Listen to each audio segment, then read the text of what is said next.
एक बार फिर मणिपुर के हालात चिंताजनक दिखाई दे रहे हैं। 2 साल से प्रदेश की जनता चैन की नींद नहीं सो पाई है। राज्य के पूर्व मुख्यमंत्री एन बीरेन सिंह ने इस्तीफा दे दिया। राज्य में राष्ट्रपति शासन लागू हो गया, लेकिन हालात आज भी नहीं बदले। आज भी मणिपुर हिंसा की आग में जल रहा है और हाल ही में मैतेई नेता की गिरफ्तारी ने हिंसा को और तेज कर दिया।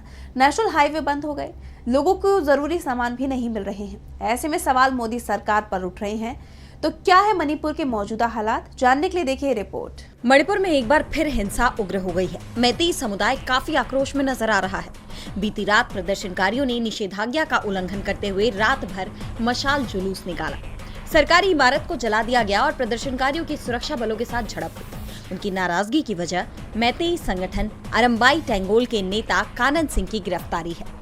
इस खबर के सामने आने के बाद से ही प्रदेश की राजधानी इम्फाल में हिंसा भड़क गई, जिसके चलते प्रशासन ने इम्फाल पश्चिम, इम्फाल पूर्व, थौबल, बिष्णुपुर और काकचिंग जिलों में कर्फ्यू लागू किया है।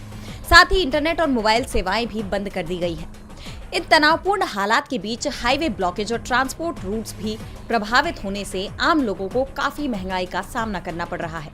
खासतौर पर चुराचांदपुर और राजधानी इम्फाल में खाने पीने की चीजें और दवाइयों की भारी कमी हो गई है। जरूरी सामानों के दाम बढ़ गए हैं। स्थानीय लोगों का कहना है कि अब सारी चीजें मिजोरम के रास्ते आ रही हैं। इससे ट्रांसपोर्ट कॉस्ट बढ़ रही है, इसलिए महंगाई बढ़ गई है।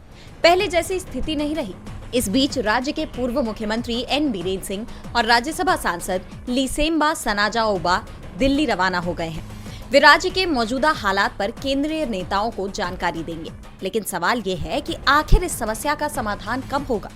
आप जानते हैं कि 3 मई 2023 को कुकी मैतेई समुदाय के बीच शुरू हुआ संघर्ष अब तक जारी है। इस हिंसा के चलते 300 से ज्यादा लोगों की जान चली गई, 1500 से ज्यादा लोग घायल हुए और 70,000 से ज्यादा लोग विस्थापित हो गए हैं। अब प्रदेश में राष्ट्रपति शासन लागू है। इसके बावजूद राज्य के हालात बेहतर होने की बजाय बिगड़ते जा रहे हैं। ऐसे में मोदी सरकार सवालों से घिरी हुई है।